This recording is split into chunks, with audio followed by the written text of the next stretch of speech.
Hi everybody. There's a shift today. I take the control. I take the lead on Susanne.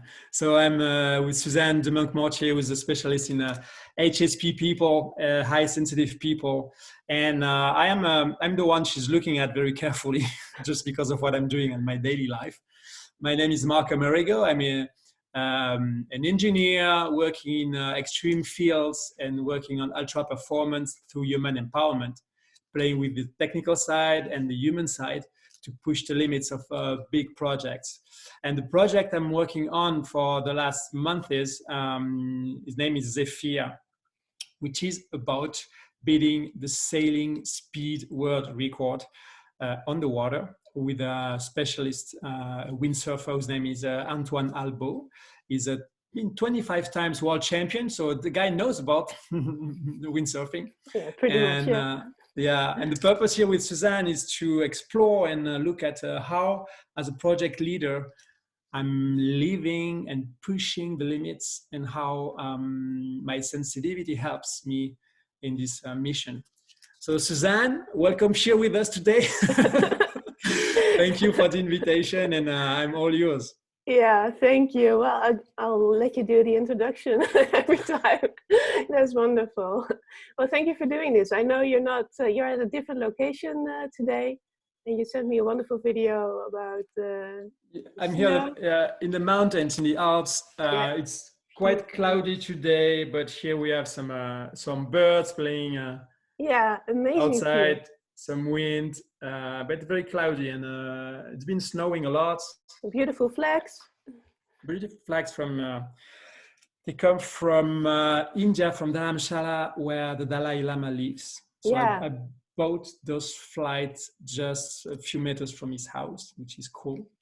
And they're here in the mountains, floating in the wind, and bring the prayers all around. That's the story of these flags, is just to day after day allow the prayers with the wind to fly away, and then at some point they are just like dismantled. Oh, it's all gone. It's been burned with the sun. It's been destroyed by the wind. Yeah. Probably a wonderful nice story. memory. Yeah. Yeah. Yeah. I believe that. Yeah. So how does it feel to be at that location in the Alps during the French, what is it, lockdown? Not completely. So do you really want to talk about this huge mess Shall we here? start? I mean, I know that it's about the same all over Europe, in the US, and all over the world, but in France it's special because it's very difficult. We are waiting for a third lockdown. It should be announced by tomorrow, and the politician guys just play with the nerves of people. I think that they are doing their best with their abilities to handle chaos. The problem is that their ability to handle chaos is close to zero. So it's kind of messy, and then people suffer from that, like really in their heart, in their body, in their mind. It's a really difficult time for most of us in France, but I know that it's about the same in your countries. So difficult time. Yeah. Really. So it's nice that you can withdraw. Yeah, I mean, that's part of, I didn't feel well these last days. And so I came here at my mother's place in the Alps. And then my mother left after 1 or 2 days. And I'm just staying here just by myself. I just need to be alone, just to withdraw a little bit, think about what I'm doing, think about the project of Zephyr, and just be realigned somehow. So practicing some sport on the slopes, wing skiing, exploring things, walking, running with some snow boots. That was fun. Yeah, that was a nice video. Yeah, you showed me. That's really fun. So it's a very important moment. Yeah, but it's nice to be able to withdraw and not see the news, and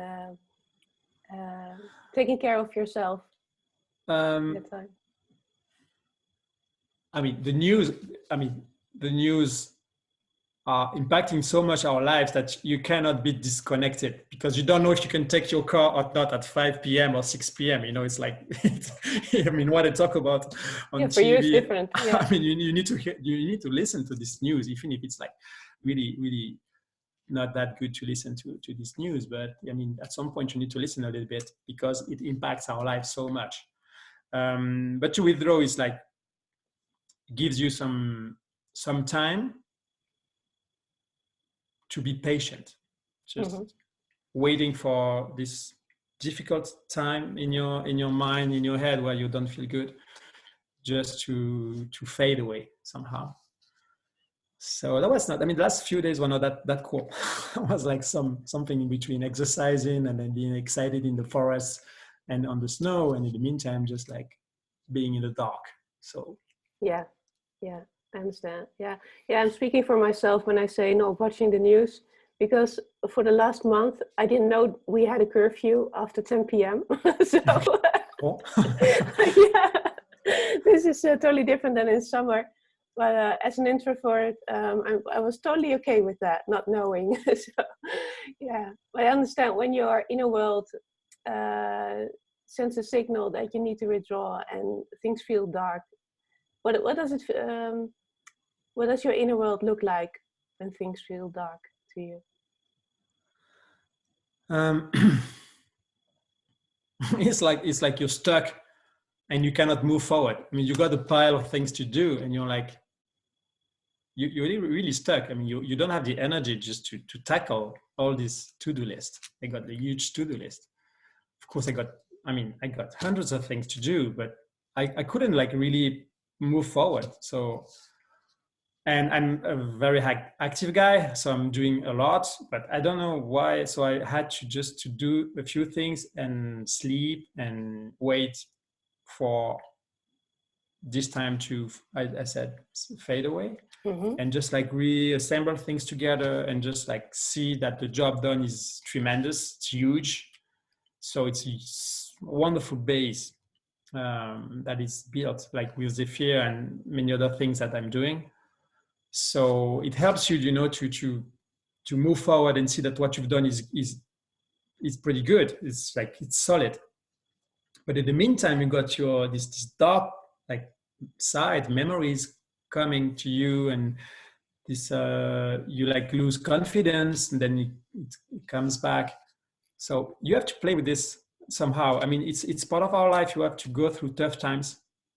I mean, that's how I would say you get better in handling the light and being strong. So it's not about taking pills and stuff just to feel better, or to drink alcohol, it's not. No, when you're injured, just that's your body and your mind that have to just do the job. So doing the job is being patient. With what I do with my mind, I just avoid to treat negative things, the small tiny things that just you don't feel good with this and you have to do it, but it takes so much energy. When you're really low, it takes like a huge energy and you don't have it. So just take the time to postpone the treatment, like say, even to the person you have to deal with this thing, just like say, okay, let's talk about this like in a few days from now.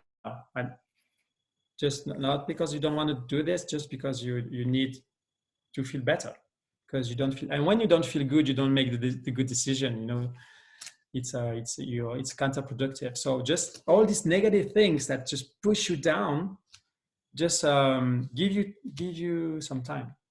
So you put it on the list, like a few more lines, but you will treat that later on, and do positive things and reassemble things and redo your to-do list. Just see the priorities, treat the priorities, the one that has to be done like today, tomorrow, just do them slowly, take your time and sleep well, as much as you can. Yeah. And then it's like, you have some tipping points and then you feel better. Push yourself to exercise. Also, you don't want to exercise, but exercise. Do some Tibetan rites, these moves that gives you a lot of energy.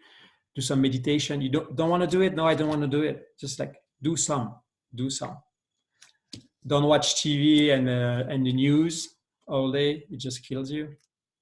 Just like reconnect with these nothing moments, doing nothing, just waiting for your body and your mind just to take it all and feel better. It's not easy. Yeah, you're kind of nurturing the breakdown before the breakthrough in an ultra performance way. I don't know if it's if you can call that a performance way, but it's a way of like you're in a breakdown. Just play with it.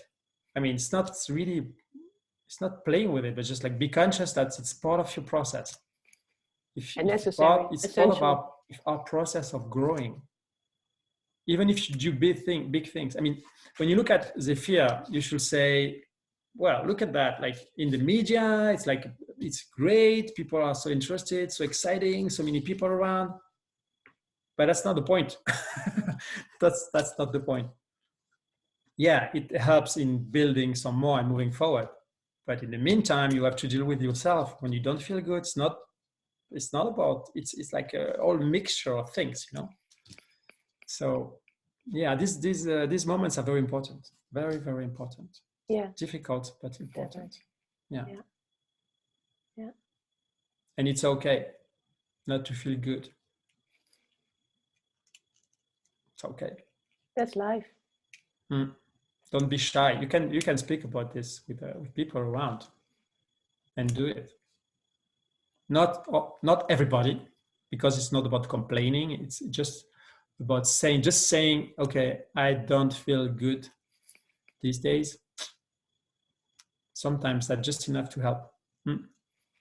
Yeah, that's beautiful. Yeah, and that's exactly what people can do to open up with their loved ones who can be your mother. Yeah, can be your kids. Yeah, can be close friends, or people just you feel good with, and just say, I mean, and most of the time just people give you some good things back, like positive, just saying something nice, you know. Yeah. And you spoke about the Tibetan movements. Tibetan rites. Right. Yeah. Yeah. So it's you know that I think I have an idea, but I would like you to demonstrate. You got 5 moves, and for each of these moves you make the same number of moves, and basically it's 21. So when you start these moves, don't try to be doing these 21 moves even if you're in good shape, because it takes energy, and it's you need to be very precise technically in doing it, and it really brings you like strong energy. It flows energy in your body and your chakras, so it activates your whole body and mind and soul. So it's highly powerful, and you mix the movies with respect to your breath. So you're breathing. Each move is one breath, each move. And when you start, maybe you just do 3 of them and make sure that you do them properly. And then you go up to more moves, up to 21. And it's highly powerful. So I use them pretty often. And when I don't feel good, it's just like reactivate your whole body. And I do my Tibetan rites. For example, before a talk, when I give a talk, I do them every single time. In the morning before, the same before a very key moment, I do that. When I feel low, I do them every single day for a few days. So it's like it pumps up your energy. Yeah. It's highly powerful. Yeah. Highly powerful. It opens your chest, you know, works on your shoulders. Very, very strong. Yes. And very simple. It takes like 12 minutes if you do the 21 moves, 12 minutes to complete them all. So it's nothing. And that's what you learned in Tibet? No, I learned that with Eric Barone, who's this downhill champion. He taught me that. And then I did these moves in Dharamsala, in the temple of the Dalai Lama. And that was, well, that was very special. That was nice. And the prayers, you know, when they go down and they slide down the whole body, laying, and then they come back, they go up and they pray. And you go down and you do back up. It's very, very impressive, very powerful. Yeah. So it's playing, you know, it's playing with like our 4 dimensions. It's the body, so practice exercise. And and when you're down, exercise without pushing your body, but exercise a little bit. So let's say if you're doing sports, don't push, just like do some exercise. So that's your body, your heart, connect with people, connect with yourself, be kind with yourself. Your mind, of course, which is like controlling everything. So just like let go and allow your mind not to be in control. You're in the dark, it's okay. Just like don't want to be doing like, well, I'm good. No, you're not. So just like let go. Yeah. And your soul is, you help it with this kind of moves, you know, with all this energy, the chakras. Just it's there. I mean, your soul is just there waiting for your body to be back in your like life mission, or doing what you're here, or being aligned. Yeah, so that's a wonderful message. Yeah. Mm. So how are you going to be present today in the French Alps? What I will be doing today is I'm tackling tasks in my to-do list. So many things that I feel like my mind is clear now, and so I got like many things to run and to finish. And I will be walking around, but it's like very dangerous because it's been snowing, it's been very cold, -10, then +5 the next day. And then it's been raining. So the snow and the mountain is like very, very dangerous. So it can like slide down, and you can have avalanches anywhere.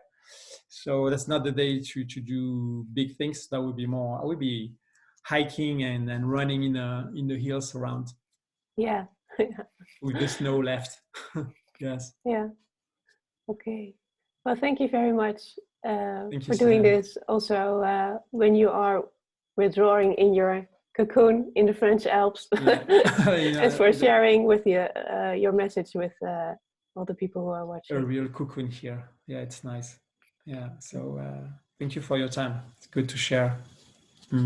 Key moment. Exactly. Key moments in life. Yeah. Thank you, Susanne. Thank you, Marc. Next time we speak about fear, because many things are moving. Very exciting time. Okay.